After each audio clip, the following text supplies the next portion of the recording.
Hoje nós vamos ver sobre o Antigo Testamento.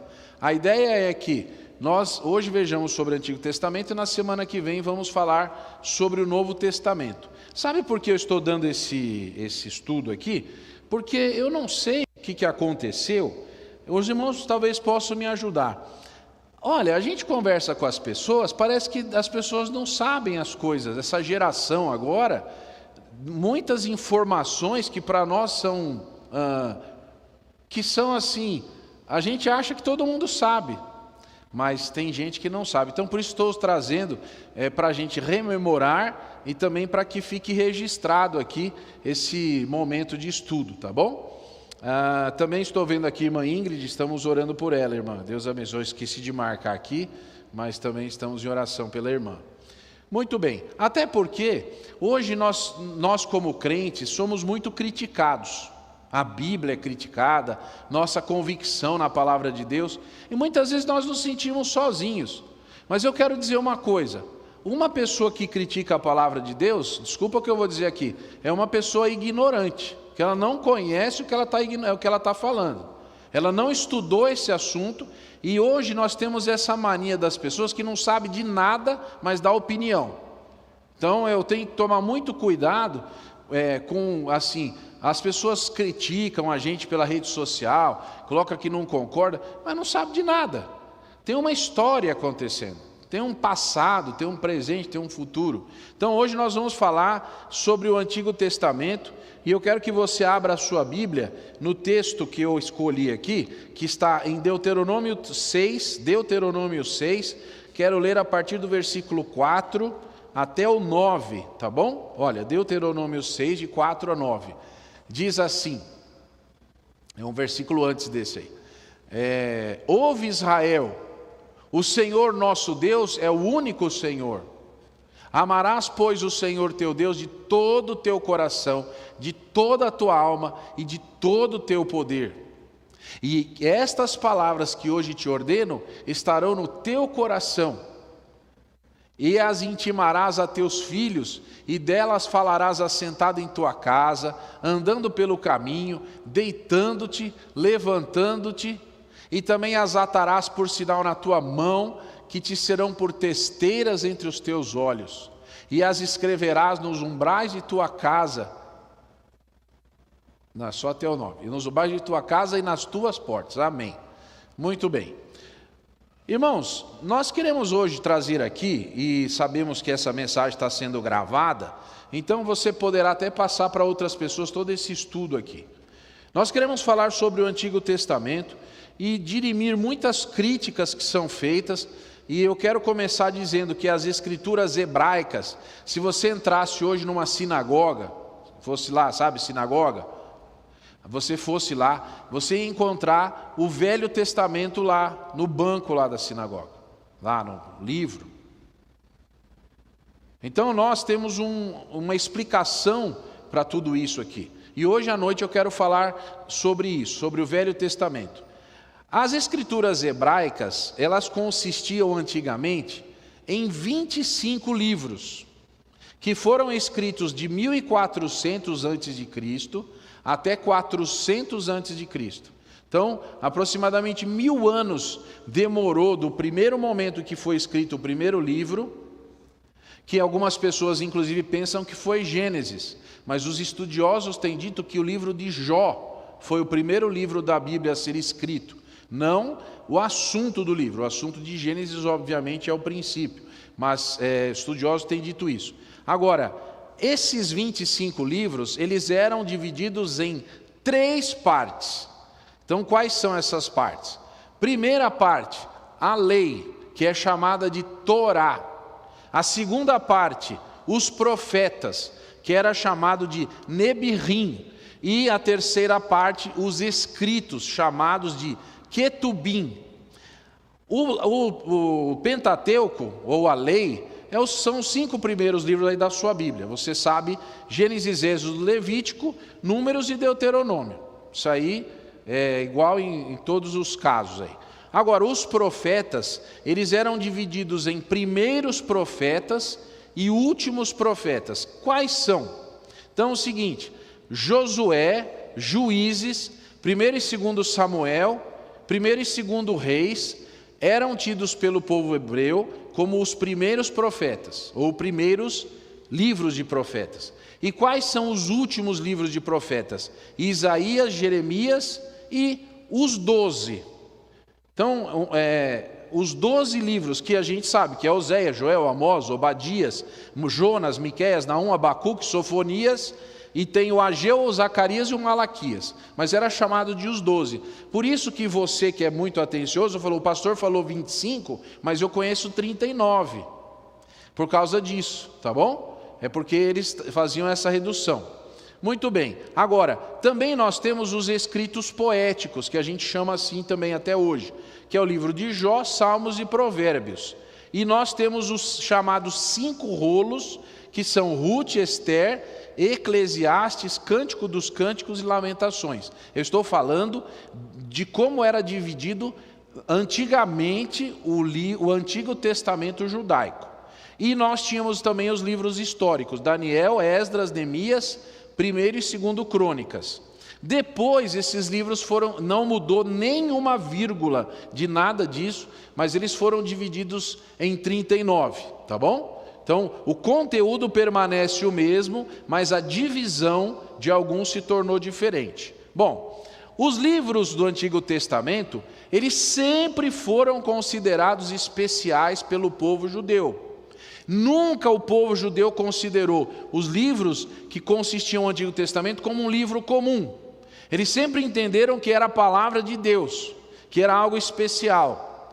Essa consideração e respeito fez com que eles tivessem um cuidado especial para preservar os textos exatamente como eles foram escritos, tá bom? Então, na própria lei, eu vou ler aqui, para você ter uma ideia, Deuteronômio 31, eu vou até ler aqui para você ver, Deuteronômio 31, 24 a 26. E aconteceu que, acabando Moisés de escrever as palavras dessa lei num livro, até de todos as acabar, deu ordem Moisés aos levitas que levaram a arca do concerto do Senhor, dizendo: tomai esse livro da lei e ponde ao lado da arca do concerto do Senhor, vosso Deus, para que ali esteja por testemunha contra ti. Você vê a importância que o próprio livro de Deuteronômio vai falar, foi escrito e foi colocado do lado da arca. Ou seja, quando o tabernáculo andava pelo deserto, um livro que não era assim, era um rolo, mas era levado junto também. Vejam a importância que eles davam. Agora, em Deuteronômio 17, se você quiser ver aí, Deuteronômio 17, 18 e 19, 17, versículo 18 e 19, diz assim, fala sobre os reis. E será também que quando se assentar sobre o trono do seu reino, então escreverá para si um traslado dessa lei num livro, do que está diante dos sacerdotes levitas, e terá consigo e nele lerá todos os dias da sua vida, para que aprenda a temer ao Senhor, o seu Deus, e para guardar todas as palavras dessa lei e esses estatutos para fazê-los. Então, a ideia aqui é que nem o rei poderia legislar acima daquilo que ele mesmo tinha que aprender da palavra de Deus. E observe o seguinte, o rei tinha que fazer uma cópia para ele que tinha que copiar e ler todo dia. Olha que coisa interessante, não é? Então vejam que essa razão, esses motivos eram, e tudo isso fazia com que esse livro, esses escritos, fossem considerados santos, e por isso se tinha tanto cuidado com o que estava escrito. Agora, só para vocês terem uma ideia, um código tradicional da lei judaica, oral, porque eles decoravam. Eu não trouxe aqui essa informação, qualquer dia eu vou trazer para vocês. Mas um menino que ele tinha 12 anos, ele sabia o Pentateuco de cor, um menino judeu, da época de Jesus. Ele sabia o Pentateuco de cor. O que ele fazia na escola? Ele ia decorar o Pentateuco. Até os 12 anos ele tinha que saber o Pentateuco.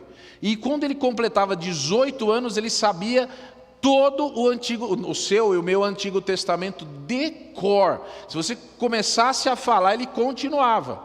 Só que quando ele tinha quando ele estava completando 18 anos, ele também tinha que saber interpretar e explicar, não só decor. Então essa era a vida do jovem judeu, que aprendia a palavra de Deus. Agora eu vou perguntar para você uma coisa. Como nós falhamos nisso, não é? Porque nós não estudamos a Bíblia desse jeito aqui. Mas eu estou dizendo tudo isso para vocês verem a centralidade da sociedade judaica em torno desse livro. Quando eu falo esse livro, eu não estou me referindo ao Novo Testamento, tá bom? Hoje eu estou falando só sobre o Antigo Testamento. Mas eu quero dizer, olha aqui, ouça essa informação.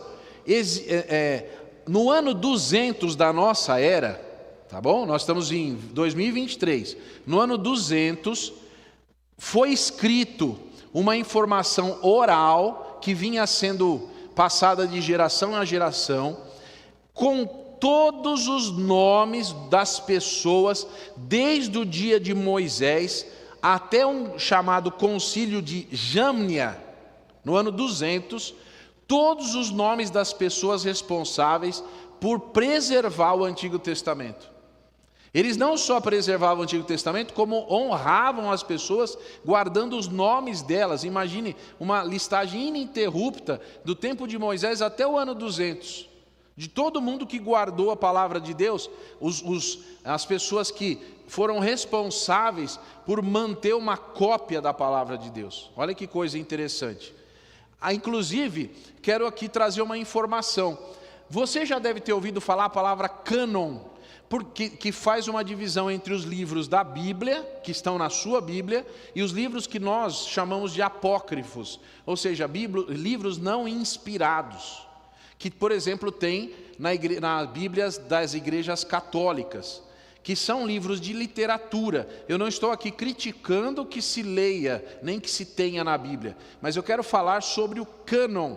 A palavra cânon significa retidão. É o significado da palavra, retidão. E no concílio de Jamnia, no ano 200, foi feito um concílio para reler todos esses livros do Antigo Testamento e verificar se existia alguma incongruência e retirar algum livro que porventura não estivesse com essa retidão, esse cânon. E eles confirmaram todos os livros como sendo inspirados, todos os que você tem aí na sua Bíblia. Bíblia evangélica, tá bom? No Antigo Testamento, certo? Então existem livros que estão na Bíblia católica, mas não foram confirmados por esse concílio no ano 200. Só uma informação, eu aqui deixar. Agora, outra coisa, eu quero falar sobre os soferins. O que é isso? Quando no ano 440, no tempo de Esdras, tá?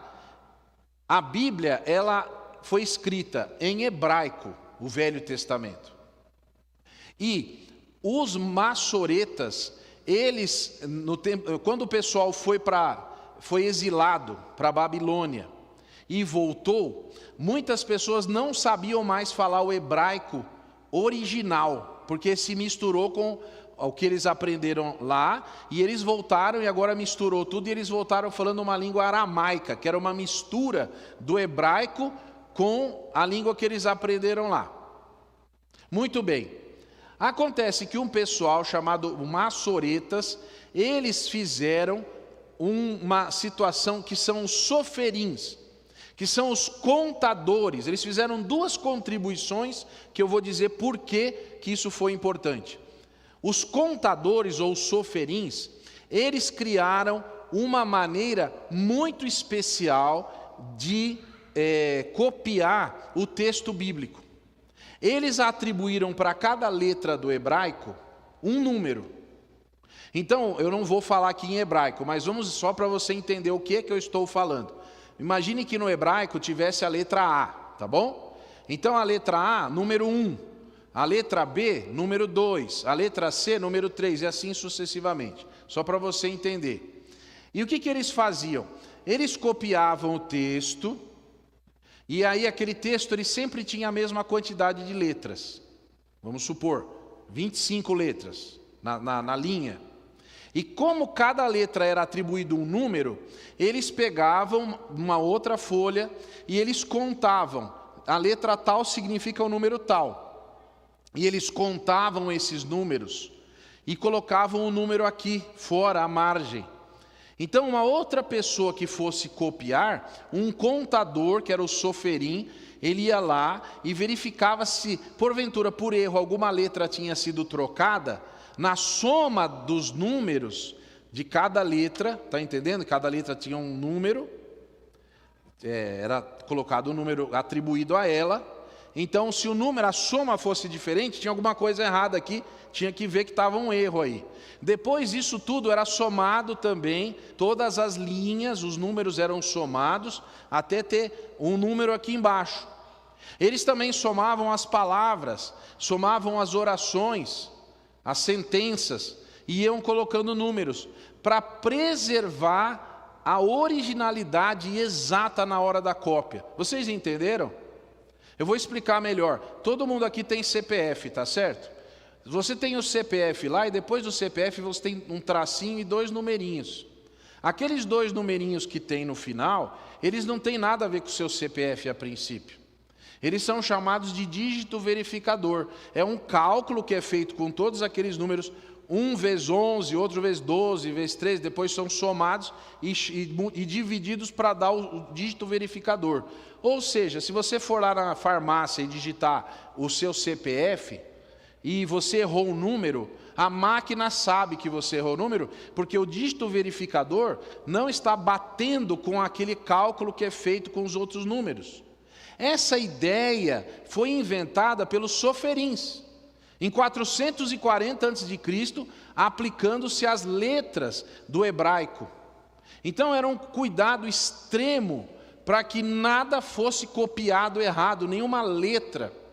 E isso é uma coisa muito importante, porque quando hoje você ouve alguém criticando a palavra de Deus, dizendo assim, será que é essa palavra mesmo, que foi escrita lá no original? Olha o cuidado das pessoas, colocando matemática junto para que isso não trouxesse alguma dificuldade. Agora, no ano 500, também por essa época, como eu disse, os maçoretas, eles criaram uma pontuação em volta da letra, perto da letra, que no hebraico original, hebraico bíblico, você só tem consoantes, não tem vogais, não tem A, E, I, O, U, tá bom? Então a língua hebraica é uma língua gutural, você só fala porque você sabe qual é a outra letra. Uma letra sozinha não tem como você ler. Então, é até por isso interessante que quando a gente fala o nome de Deus, e se você tirar as consoantes, aliás, tirar as vogais do nome de Deus, é um nome impronunciável.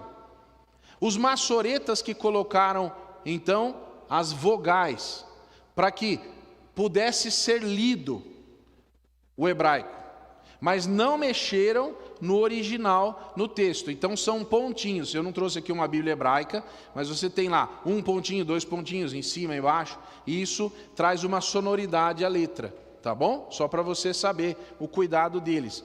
Só a palavra massorá significa tradição.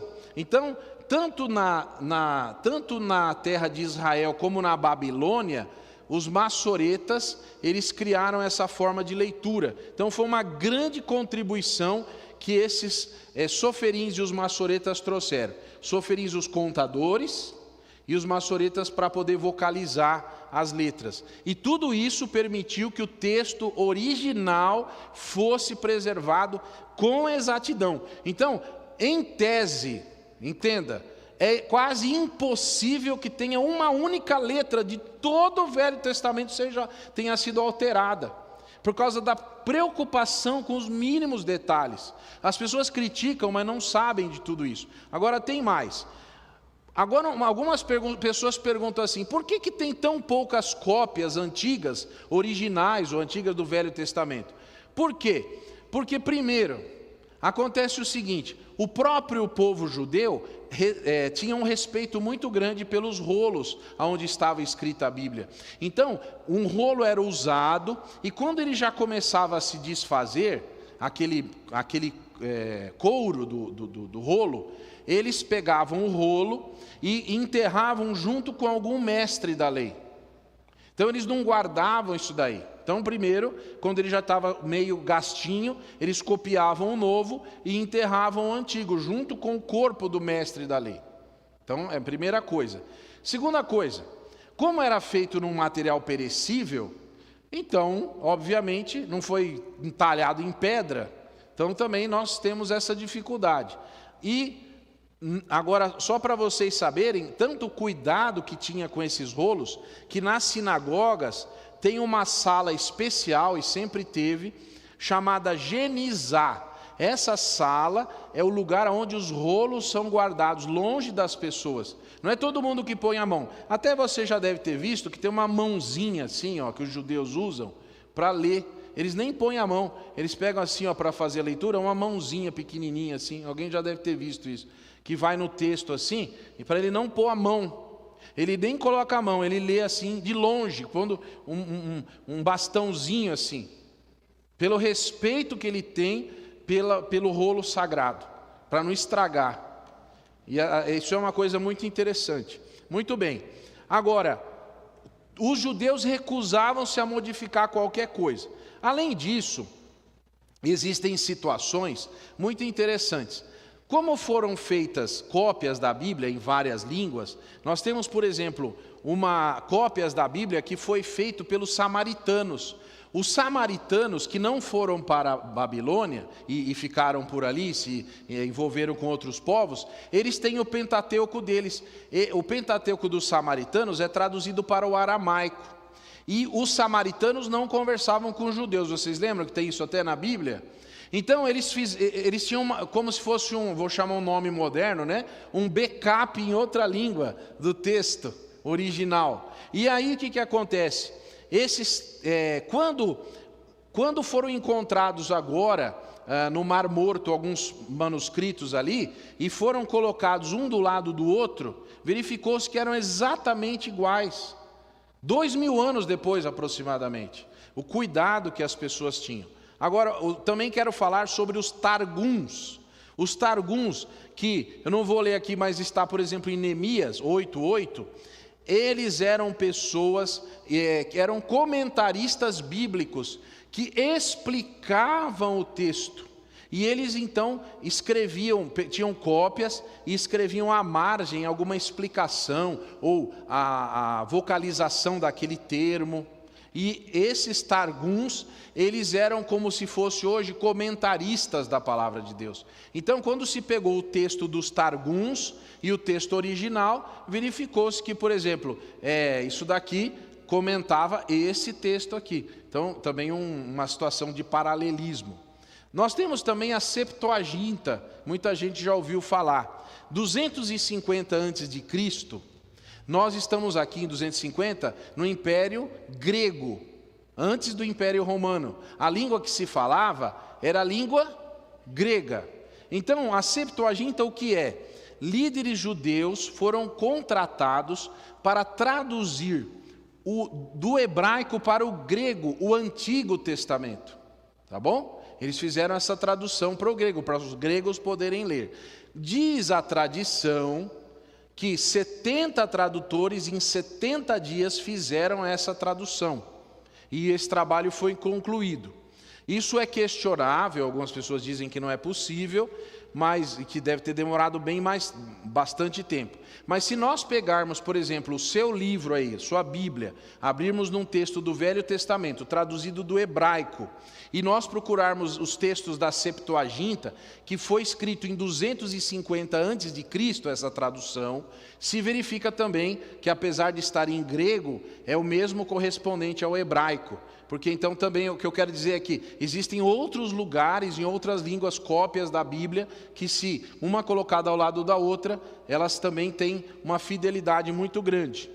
Como eu disse aqui, o Pentateuco samaritano, porque os samaritanos, eles não iam até o monte lá de Jerusalém para adorar a Deus, eles iam no monte Gerizim. E você encontra um diálogo até explicando isso de Jesus com aquela mulher samaritana, porque ela mesma faz essa pergunta, é aqui, é lá, onde quer? E Jesus dá a resposta. que os verdadeiros adoradores o adorarão em espírito e em verdade, mas no Monte Gerizim. E como eles tiveram, por exemplo, se você pegar o texto dos samaritanos e o texto massorético e colocar um do lado do outro, muito parecido também. Então, são 1.500 anos de independência do texto. Ou seja, é como se eu tivesse entregue uma cópia que eu tenho aqui de um papel para você. Você viajou para a Europa, ficou 1.500 anos lá, e isso passou para o seu filho, o seu neto. Aí o meu neto aqui também encontrou com o seu neto. 1.500 não, tem muito neto aí nessa história. E aí eles se encontraram e viram, olha, igualzinho. Puxa vida, olha, preservou lá, preservou aqui. Porque era uma forma de dizer dessa segurança que nós temos no texto bíblico. Então, todas essas evidências nos mostram a veracidade do Antigo Testamento. Você tem de 2.900 a 3.600 anos atrás, na nossa época, uma exatidão minuciosa do texto. Então, quando você lê a sua Bíblia, e eu quero explicar uma coisa aqui muito importante, porque nós somos criticados porque a Bíblia tem muitas traduções. Então, por que tem tanta tradução? Alguém já deve ter perguntado para você isso. Por que a Bíblia tem tanta tradução assim? E a gente aqui, até quando está lendo, vem um pastor e fala aquelas 4 letrinhas, 2 letrinhas, o que é tudo isso daí? Então é o seguinte, tradução depende de quem traduzir. Eu vou usar o meu vocabulário na tradução. As palavras que eu aprendi.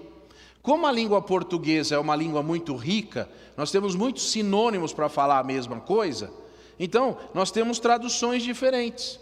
Eu, por exemplo, posso falar que essa página é branca, é clara, é alva. É tudo verdade. Eu estou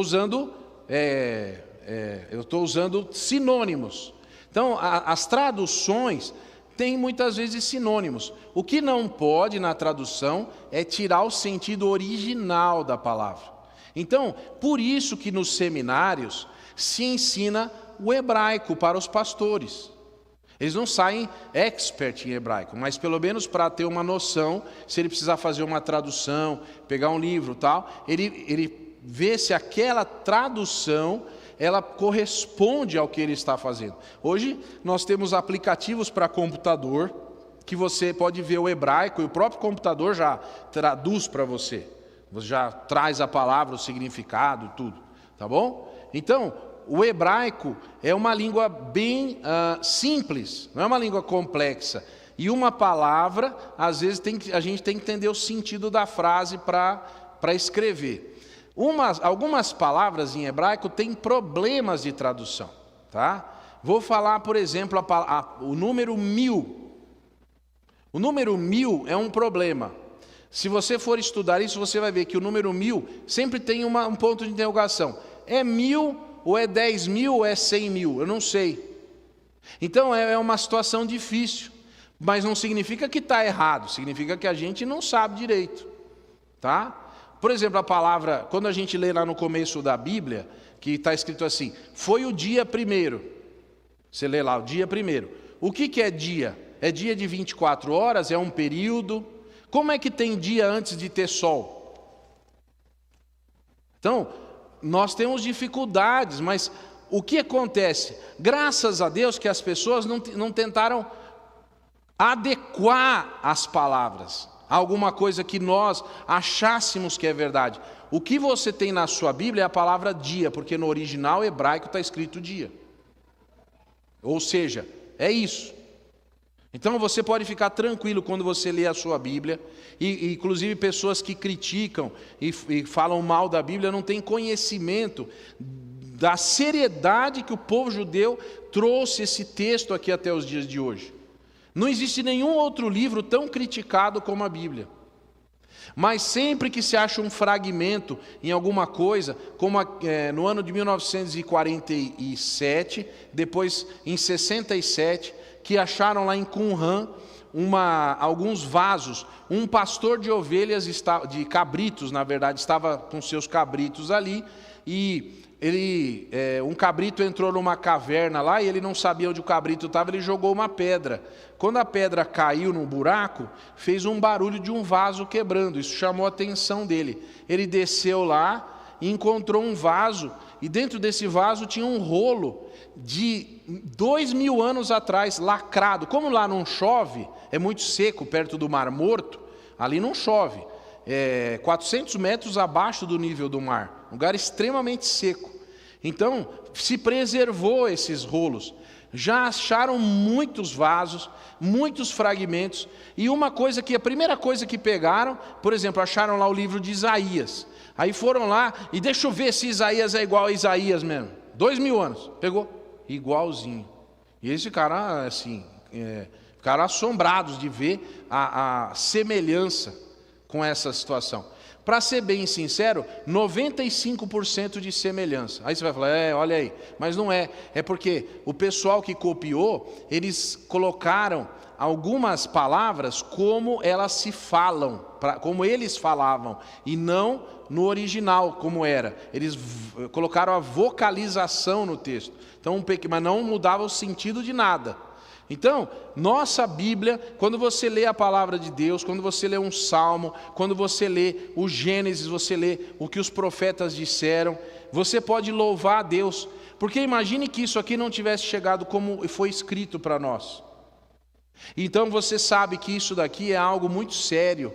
A palavra de Deus, hoje eu estou falando do Velho Testamento, obviamente, na semana que vem eu vou falar do Novo, mas é muito sério, e graças a Deus pela palavra dele que foi preservada. Quantas pessoas tentaram destruir essa palavra? Quantas pessoas não queriam que esse livro chegasse? E eu vou dizer uma coisa para você, preste bem atenção, a guerra que está acontecendo hoje lá em Israel é por causa desse livro aqui. Ouça o que eu estou dizendo. É porque existe uma diferença de pensamento entre um povo que aprendeu a estudar nesse livro, não cumpre perfeitamente, é verdade, não estou aqui dizendo da santidade de Israel hoje, mas estou dizendo que o povo aprendeu historicamente sobre esse livro, e eles são diferentes de todos os povos dali.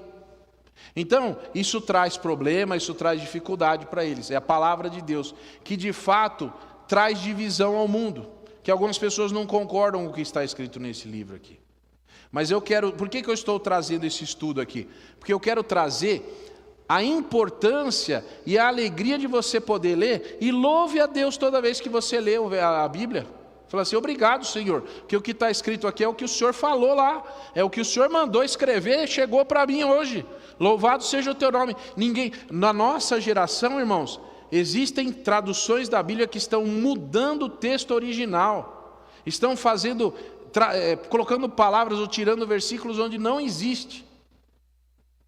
E ai das crianças do futuro que vão ler traduções erradas, a que conclusões vão chegar? Muito cuidado, a gente tem que ter essa explicação.